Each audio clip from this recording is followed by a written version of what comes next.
Hello and welcome to Unpacking the Trunk Costumes. My name is Kelly, and today I'm going to be sharing with you the first in a series of videos about the making of an outfit that a woman might have worn if she was headed to the Klondike goldfields in about 1898. In order to provide you with some context, during this series I'll be sharing with you quotes and stories and videos that I've discovered in books and online. Now this research is far from exhaustive, which is actually one of the things I love about it. There are so many stories to read and so many pictures to see. As this series goes on, I'll continue to share more stories and photographs from the things that I've discovered. Before I go on, I'd like to encourage you to hit the thumbs up button if you like this video, and then hit the subscribe and notification bell to be notified of future videos that I post. Ready? Let's go!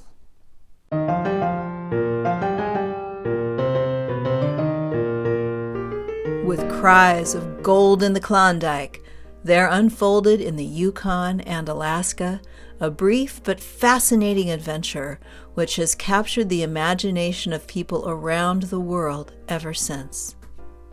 In August 1896, when Skookum Jim Mason, Dawson Charlie, and George Washington Carmack found gold in a tributary of the Klondike River in Canada's Yukon Territory, they had no idea that they would set off one of the greatest gold rushes in history. Beginning in 1897, an army of hopeful gold seekers, unaware that most of the good Klondike claims were already staked, boarded ships in Seattle and other Pacific port cities and headed north toward the vision of riches to be had for the taking. All through the summer and on into the winter of 1897 to 1898, Stampeders poured into the newly created Alaskan tent and shack towns of Skagway and Dyea, the jumping-off points for the 600-mile trek to the goldfields. Few women braved the cold, wet climate and unknown circumstances of the Alaskan wilderness in the mid-1890s. It was a world dominated by men, yet charming and attractive women who professed self-reliance and determination saw the gold rush as a golden opportunity. They approached the frontier with high spirits and feistiness to eagerly embrace adventure. Some women came from desperation to support themselves and families. Others looked confidently at fulfilling their life beyond being a dutiful housewife. Each brought with them vision to make their own decisions and choices to determine their very existence. Everyone was hoping to improve their fortunes if they could. These women faced obstacles and seized opportunities in their newfound independence. The journey north required outdoor skills to survive the Alaskan wilderness, either on foot or horse, and boat building to navigate the Yukon River all the way to Dawson. There were dangerous rapids, tricky sandbars, biting mosquitoes, and inclement weather. Conditions could range from blinding snowstorms to cold driving rains, followed by floods and avalanches. Most stampeders, male or female, were not physically conditioned to the strenuous life that was required.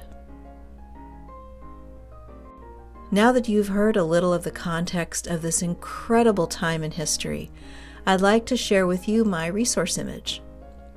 There are two women pulling a sled through some pretty thick mud. You know, I will probably never find out who they were, but for them to have come this far down the trail and be at the base of this mountain means they had to be pretty determined.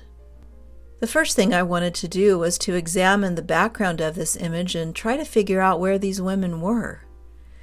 If you look closely, you can see a sign reading P Camp Loon, and in the back you can see Hotel Montezuma. It turns out that this photograph was taken in Sheep Camp, Alaska, the last camp before the infamous climb up the Golden Steps over the Chilkoot Pass. The Hotel Montezuma was one of several hotels and provided a brief respite for the weary travelers. This means that she has hiked in 13 miles from Dyea and may have traveled many miles just to get there. My best guess is that this picture was taken during the spring of 1898. There's still snow on the mountains, there's thick mud on the so-called street, and the outfits people are wearing during the day are not the usual heavy clothing worn during the winter. In my research, I discovered an excerpt from a diary by Martha Black, who was in sheep camp in July of 1898. Too late for this photograph, but I want to share this with you so you can get to understand a little of what a woman might have experienced there. And was I glad to call it a day when we arrived at sheep camp, the small shack and tent village of one street, huddled between precipitous mountains. There seemed nothing permanent about it, save the isolated glacier that glittered and sparkled in the sun above our heads. After a wonderful night's sleep, a hearty breakfast of cornmeal mush, bacon and cold storage eggs, condensed milk, prunes, and a whole orange, the last one in the camp, and settling our hotel bill, meals and bunk $1 apiece, with high hearts that glorious July morning, we started to climb that 3,000 feet of steep, narrow, icy mountain trail. The next thing I did, of course, was to examine the outfit. I am most interested in the woman on the right because I can see more of her outfit and I can see her face. I see a scarf or a wrap of some kind around her head. I see a coat, likely made of wool, that reaches mid-thigh, with leg of mutton sleeves, a wide collar, and an interesting detail on her sleeve cuff. It looks like she's wearing a calf-length skirt. It might have pleats or be plaid or striped, I'm not sure. I think I see gaiters, which are lower leg coverings, and of course her boots. I notice that she is not wearing gloves, and neither is her companion. So, due to that and the amount of mud I see in the outfits of the people in the background, I'd reckon it was early spring. So, here's my plan for recreating this outfit. I'm basing my recreation on several factors other than the image. The time of year would be one, the situation of the trail, and also the kind of things I would have worn had I been her.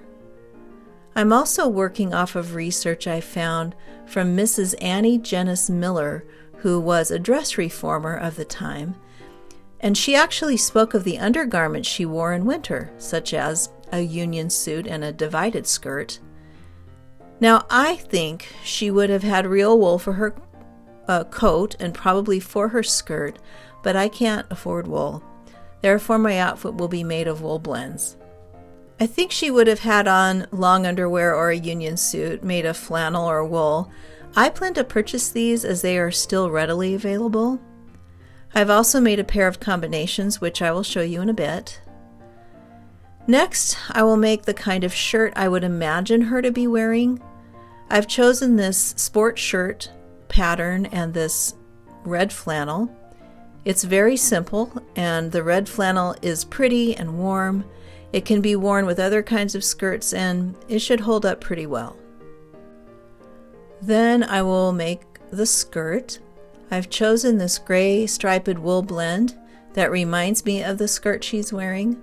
I'll make it calf length, and I'll accompany it with a petticoat made of flannel. I also intend to make a pair of wool or flannel bloomers to wear under the skirt. Then I'll make the coat of this lovely gray wool blend. The pattern looks very much like what she is wearing with the puffed sleeves and the wide collar. Time to learn some tailoring techniques. I'll need to lengthen it, and we'll work that out in my mock-up. I already have the head covering, warm socks, and boots. I will then need to make the gaiters. The gaiters hit the snow and mud first and keep the socks dry and protect the legs. I plan to make them from leather if I can find some. If I can't, then I'll try and find some oilcloth to make them. So what haven't I mentioned? The corset. The corset was a key foundation garment to women's wear of the 1890s. Now, a woman could have worn her corset while traveling to Skagway, and most likely would have worn it once settled at the end of the journey. However, not all women wore those corsets during the journey, especially the most physically demanding parts. Each woman had her own reasons for wearing or not wearing a corset. I plan to attempt making a corset for this project, and my research is still underway. I know there were sport corsets and other modifications that could be made to them in order to provide the most comfort and support. Honestly, there are as many stories about women wearing corsets as there are about not wearing them. Here's an example from the Examiner.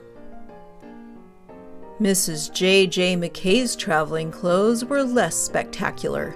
She told readers of the Examiner that she wore no corsets during the whole trip, but had on 2 suits of flannel underwear, woolen stockings, a brown flannel dress, ordinary walking shoes, and a cap. And now I'll tell you about the combinations. I made this simple set of combinations using Truly Victorian Pattern 105.